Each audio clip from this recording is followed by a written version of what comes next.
Hello, and thanks for joining us for today's webinar from the Institute for Research on Poverty at the University of Wisconsin-Madison. I'm Dave Chancellor. I'll be your host today. I'm really excited for our webinar coming up in the next hour here. We're going to be hearing from Michael R. Strain about slower than expected wage growth in the U.S. economy and some of the factors that might be behind it. Dr. Strain is Director of Economic Policy Studies and the John G. Searle Scholar at the American Enterprise Institute, and prior to joining AEI, he worked in the Center for Economic Studies at the U.S. Census Bureau and in the Macroeconomics Research Group at the Federal Reserve Bank of New York.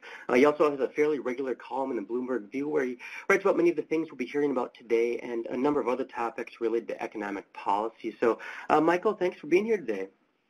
Thanks for having me. So I also want to thank the Office of the Assistant Secretary for Planning and Evaluation, or ASPE, for their support of this webinar series. Of course, any viewpoints offered during this webinar don't necessarily represent the views of ASPE or the Institute for Research on Poverty. So again, Michael, thanks for being here, and I'm going to turn it over to you now. Okay, terrific. Well, thank you all for being here. I am going to go through the slides, and a lot of the slides are interesting charts that help to illustrate some different facets of what's going on with wages and with what's going on kind of in the labor market more broadly insofar as those developments affect wages as well. And then I understand that there's an opportunity to ask some questions, and so I'm looking forward to that too. So the first observation that I would make is that there's some good news that wage growth is accelerating. This chart by Torsten Slok, who's I think chief international economist at Deutsche Bank, shows that by these two different measures of wages. So one thing that will come up in this webinar is that there are many different ways to measure wages, and we'll talk about that in just a bit. But these are two, very standard measures of wages, and as you see, in the Great Recession, which is the period with the gray bar, wage growth was decelerating. Wage growth was dropping, and then around 2010, it kind of flattened out, and from say 2010 to 2015 or so, there was flat wage growth, and that's where that kind of prolonged period has really fueled a lot of the concern about this and a lot of the interest in this. But over the past couple of years, you see that wage growth has been accelerating, and it may even be the case that over the last year, the rate of acceleration has been accelerating as well. Wages are now growing around 3%, let's say, which is certainly much healthier than the 1.5 to 2% that we lived with for many, many years, and that obviously makes a real difference in the lives of workers. But take a longer view. This chart shows basically the average wage of workers. It's the average hourly earnings of production and non-supervisory employees. That's roughly 4 out of every 5 workers in the economy. So you can think of this as wages of workers and not wages of managers. And if you look back in the 1970s, wages were growing 6%, 7%, 8%. Then you have the Volcker disinflation, and wages were growing, say 3%, 4%. In President Clinton's second term, wages were even growing above 4%, and the same was true before the Great Recession. Since then, you can kind of see the same thing in this chart as in the previous chart. A lot of kind of action in the 2% range with some acceleration over the last couple of years. But the point of taking this longer view is that a lot of workers and a lot of people in the economy have very clear memories of 3% wage growth, 4% wage growth, 4+% wage growth, and we're nowhere close to 4, and we've actually seen wages growing at about half that rate for the last 10 years or so. This chart just kind of focuses on the last few years, and again, just a variety of different ways to measure wages. And the point of showing this chart is just to show that, really no matter what wage series you look at, the story is basically the same. 2% to, hovering around 2%, and then, accelerating to 2.5 or 3%. And this chart kind of tells you the same thing as well. This is an interesting series. The kind of lightly shaded dots are observations of different measures of wages that the government produces. And then the economists at Goldman Sachs who produced this chart try to extract the common component of those various wage series and look at what the common component is doing, and that's the thick blue line. And there again you see the similar story. Wages are growing slower than they have over the last over the 20 years or so before the Great Recession. Some acceleration in recent years from 2% to around 3%. So Goldman Sachs has the common component of wages growing at about 3% right now. There's been something of a wage mystery, and there's been a lot of concern about wages, obviously because of the direct impact that has on the incomes and on the consumption of American households. But there's also kind of an economic puzzle that has kind of captured the interest of a lot of analysts and economists, which is given the amount of labor market slack, why aren't we seeing faster wage growth? And to kind of flesh that out a little bit more, standard macroeconomics suggests that as the labor market gets tighter and tighter, we should see wages growing faster and faster. As the labor market gets looser and looser, we should see wages growing slower and slower. Why is that? Very simply, if there are, if the unemployment rate is 8%, which means that for every 100 workers, 8 of them are actively trying to find a job but can't find a job, then firms face a lot less competition if they're trying to hire a worker than if only 4 out of every 100 workers can't find a job. And when the unemployment rate drops, firms realize that they have to kind of bid up wages at a more rapid rate in order to attract workers to apply to their vacancy and to take job offers, and in order to retain the existing workers that they have. So you expect to see kind of an inverse relationship between unemployment, which is a natural measure of a labor market slack, and wage growth. This chart tries to suss that out. The left panel shows the slope of the Phillips curve. The Phillips curve is the relationship between what you can think of as labor market slack, or what's actually the unemployment gap, the gap between the observed unemployment rate and kind of the natural rate of unemployment, and price inflation, which you would which has an obvious relationship with wage inflation. And you see that in say the 1990s, that relationship was much stronger than it is today. The point of this chart is to show that there is still a Phillips curve in the data when you look into it. One reason why the relationship between slack and inflation has weakened is actually contained in that right panel, which shows that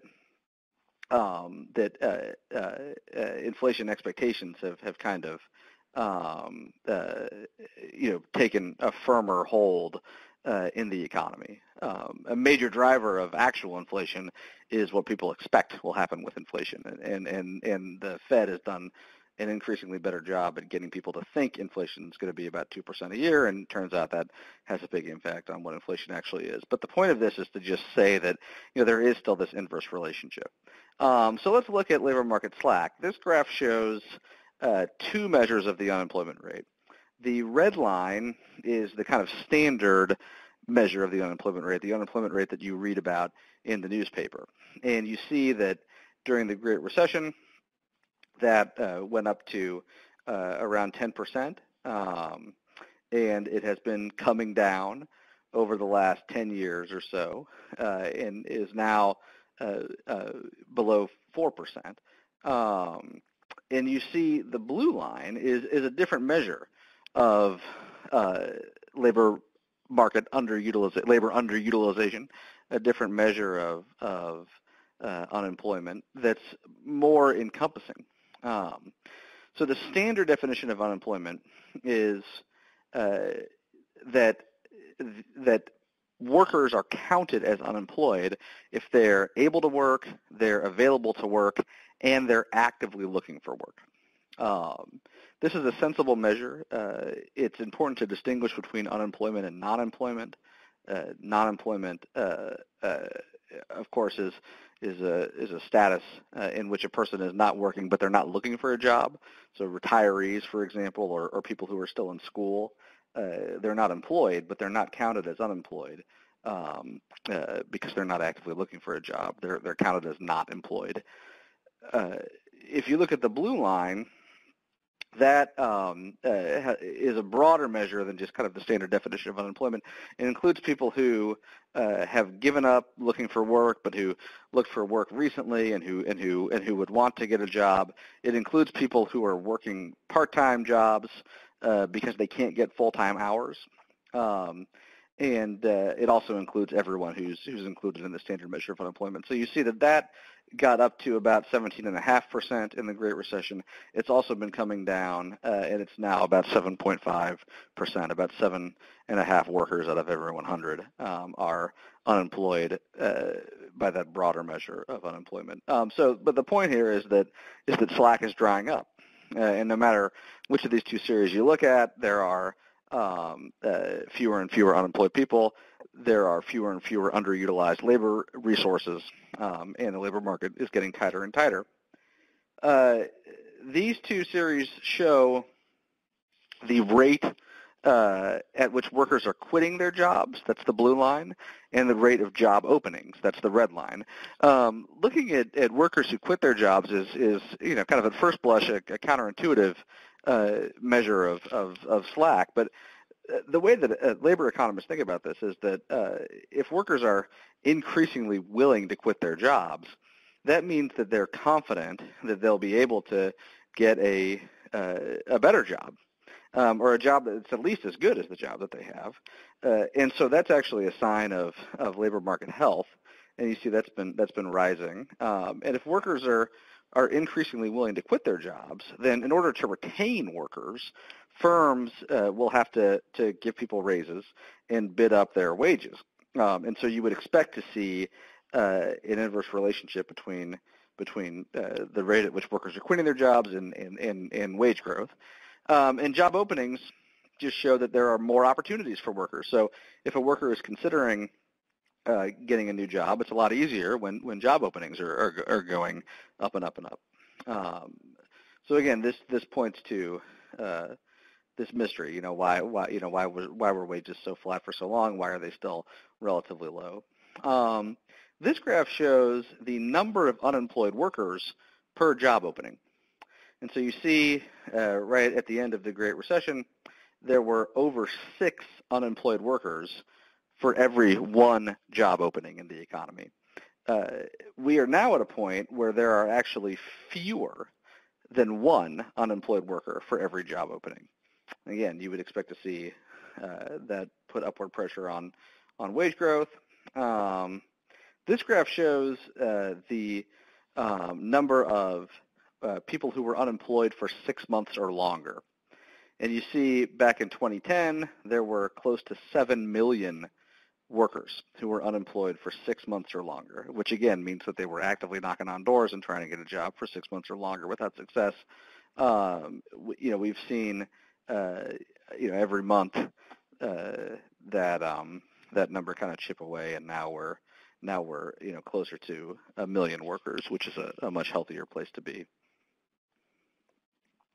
So all those charts suggest that there's really not a lot of slack in the labor market.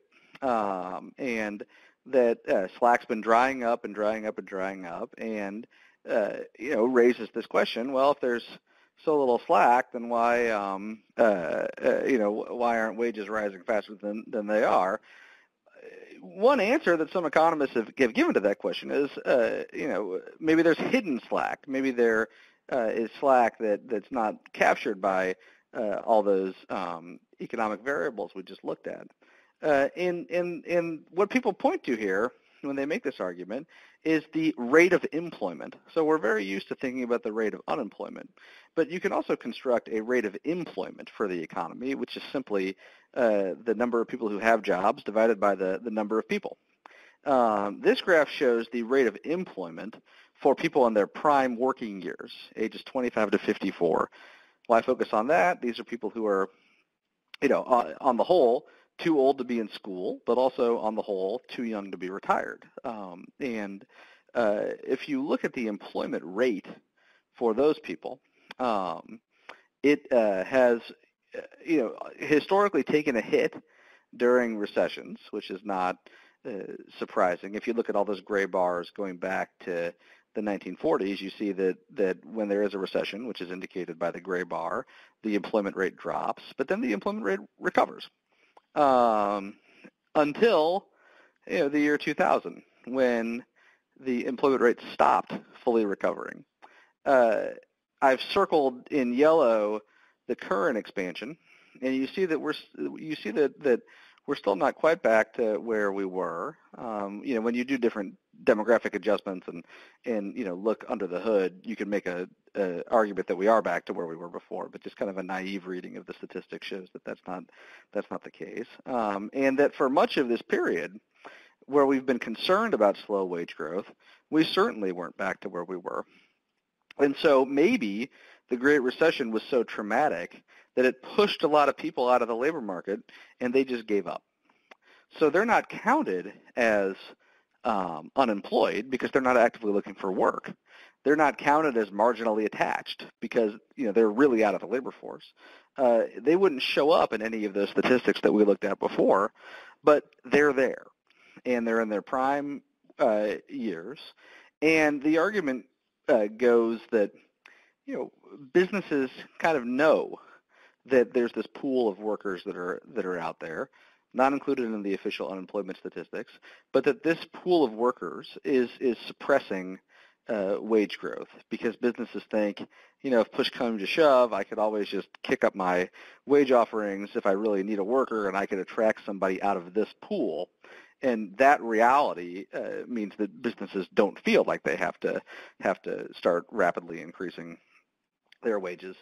And there's some interesting statistical evidence for this. This chart was made by an economist named Adam Ozimek, who works for Moody's, and he tries to construct a Phillips curve similar to the coefficient on the Phillips curve we looked at before. He tries to construct a Phillips curve looking at wage growth, the relationship between wage growth and labor market slack, but using the employment rate that we just looked at as a measure of labor market slack.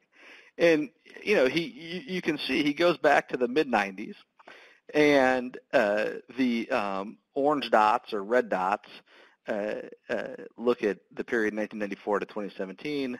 The blue dots look at the period 2015 to 2017, and the green dots are only 2017.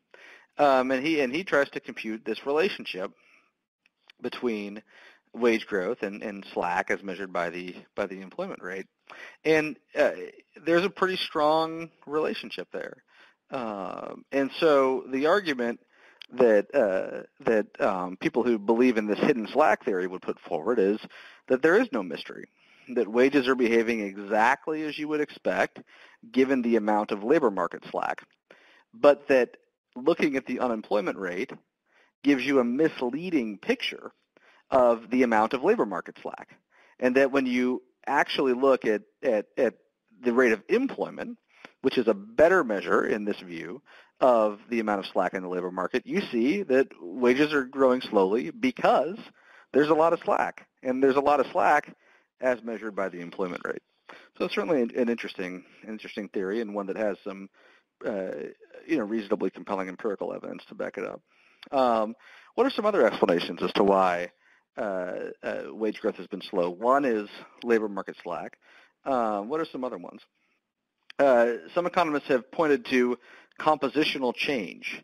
There have been, it's been a long time at this point that we have been kind of in this Great Recession and post-Great Recession economy. I mean, the Great Recession began in December 2007, so it's been well over 10 years at this point that we've been in this kind of Great Recession and post-Great Recession world, and there have been significant changes in the age distribution of workers. One specific explanation that's been looked at is whether or not the retirement of baby boomers has worked to suppress macroeconomic level wage statistics that are kind of the average for all workers and not managers, or the average for all workers, or something like that.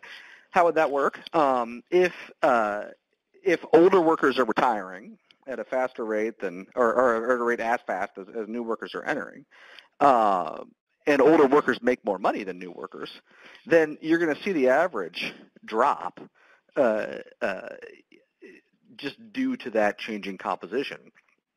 So that doesn't suggest anything, wrong with the labor market. It just is a descriptive explanation for why we might be seeing wages growing slower than we've seen in the past.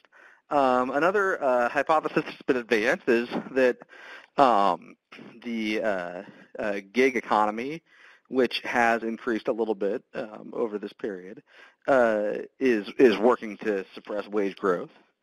So these are both kind of explanations that center on the composition and characteristics of the workforce as a whole. Another interesting explanation that's been offered is that businesses are increasing efforts to attract new workers, and businesses are increasing efforts to retain existing workers, but that they're not using wages in order to do that, that they are turning to other tools they have. So one is bonus payments.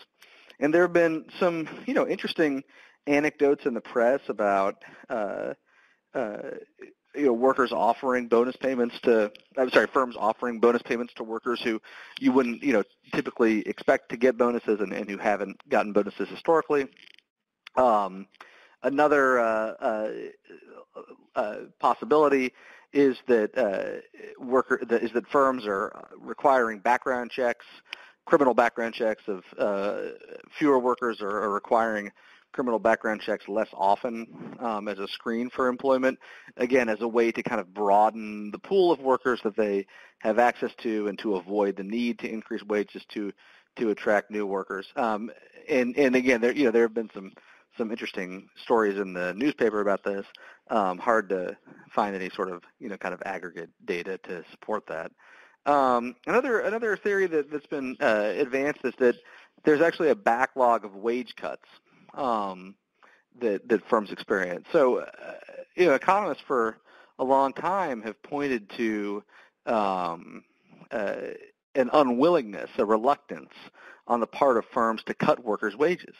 You might think that a straightforward way for a business to deal with a decline in revenue, a decline in profit due to a recession is to take someone who's making $60,000 a year and say, okay, this year you're going to make $50,000 a year, not $60,000 a year. And then that would be a way that a firm could absorb the effects of a downturn.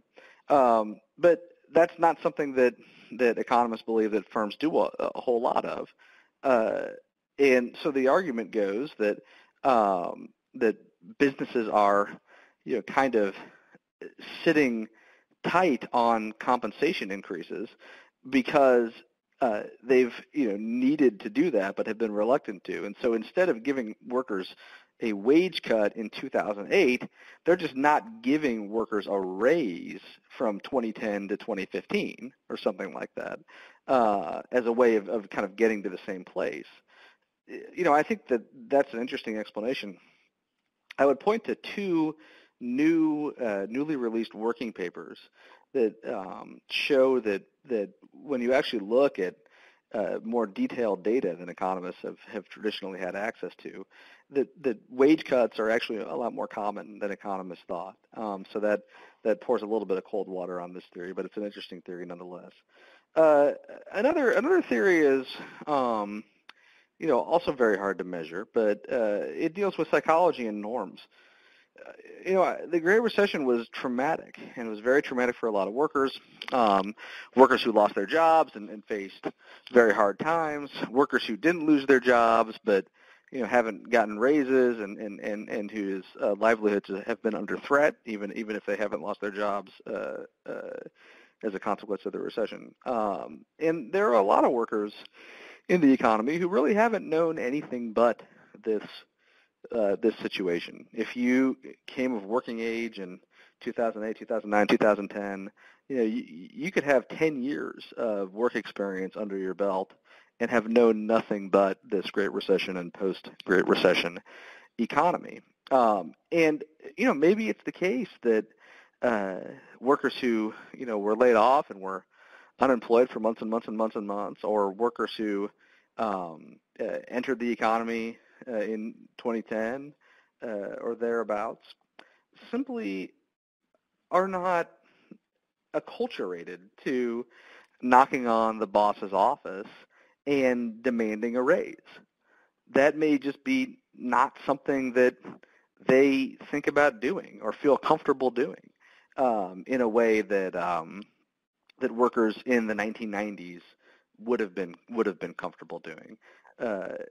It could be that in other words, it could be that the Great Recession and its aftermath have kind of changed norms and culture within firms for a great many workers.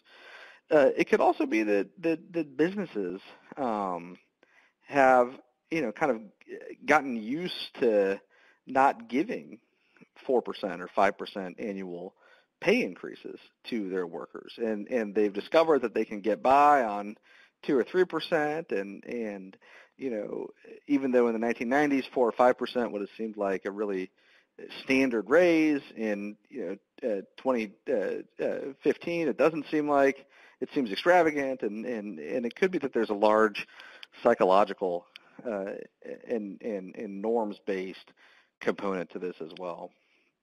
And then finally, productivity, which I'd like to dwell on for just a bit. This is a chart of productivity. Productivity is a very noisy economic variable, and so this shows a kind of an average of productivity to smooth productivity out. And you see that there's some horizontal lines here, and so what's labeled as the base case, which is taken from the Congressional Budget Office, kind of shows what CBO thinks productivity will be, which is around 1.7%, productivity growth, I should say. And the optimistic case in yellow and the pessimistic case in green are kind of the tails of the distribution of historical experience for productivity growth. Productivity in this case is measured as output per hour of work, the amount of goods and services produced in the economy for every hour of work by a worker in the non-farm business sector. And you see that you can see the productivity boom of the 1990s there in this series, productivity getting as high as 3% annual growth. And you see that we have been in a period of slow and declining productivity growth as well, and the productivity is now growing at a little over 1% per year. Economists have long postulated a relationship between wages and productivity. In answer to the question, what determines wages, the kind of economics one-on-one answer is that wages are equal to the marginal revenue product of labor. What is that? I think I have a slide here that simplifies that. So the basic theory is that if a worker can bring in $5 an hour in extra revenue relative to what the firm's revenue would have been if the worker weren't in the job, then the firm will pay the worker $5 an hour. How does that work? If the firm paid the worker $6 an hour, then the firm would be losing $1 for every hour the worker worked. That wouldn't make any sense. If the firm paid the worker $4 an hour, the worker would realize that it would be in the interest of a firm down the street to give him $4.50. He'd earn more than he's earning now, and the firm would be making 50 cents off every hour that he worked. And that kind of competitive dynamic eventually pushes the worker's wage to equal the amount of extra revenue that the worker can generate for a firm. Of course, that's a highly simplified story, and that's what economic models are. They're simplifications. Productivity is far from the only factor that affects wages, and I've talked about many other factors that might affect wages as well.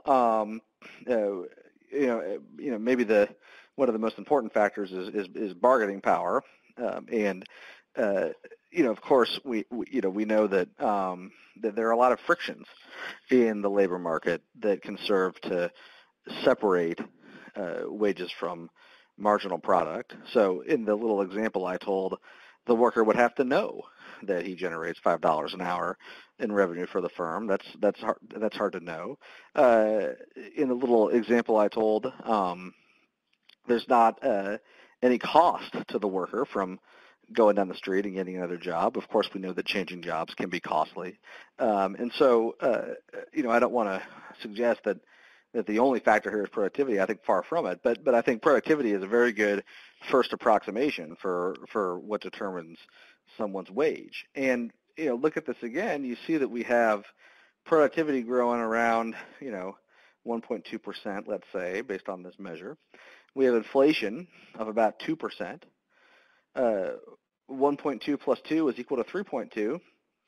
3.2 is roughly where wages are growing at this point. So maybe there is no mystery.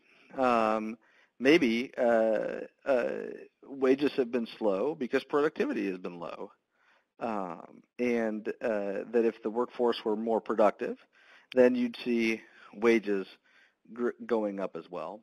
So I've been talking for about 40 minutes. I'll quickly go through some subgroups, and then we can start taking questions. Let's see. Do I want to show that?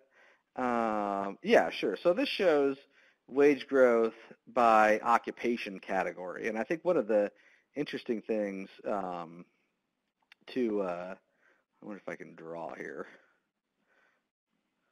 No, okay, I'm not going to try to do that. But one of the interesting things about the Mike, the recent arrow key too, if you'd like. There you go. Okay. How do I do that? Oh yeah, okay. Is that people can see that when I do that? They sure can. Yeah. Oh, okay, excellent. So you see that slope is a lot steeper for the low-skilled workers, and we've actually seen more robust wage growth for the lower-skilled workers. This chart shows this is kind of a measure of wages. It's usual weekly earnings, and it shows the usual weekly earnings for the first decile of the earnings distribution, which is the blue bars, and the ninth decile, which is the orange bars. So the ninth decile are the people who earn more than 90% of workers, and the first decile are the people who earn less than 90% of workers, let's say. And you see usual weekly earnings in 2016 were growing about the same for those two groups, but then in 2017, wages at the bottom were really growing much, much faster, and the same was confirmed in 2018. This looks at that kind of in a different way, looking at skills rather than looking at earnings, and you see that for workers with less than a high school degree, their usual weekly earnings were really growing a lot faster than workers who went to college or even workers who had an advanced degree. So the kind of hot economy of the last few years has really accrue disproportionately to the benefit of workers at the bottom. This is not surprising. Workers in the lower part of the skill distribution and the lower part of the wage distribution historically have been more sensitive to overall economic conditions than higher skilled workers, but that's an interesting thing to look at. So I'll stop there and I'm happy to take some questions.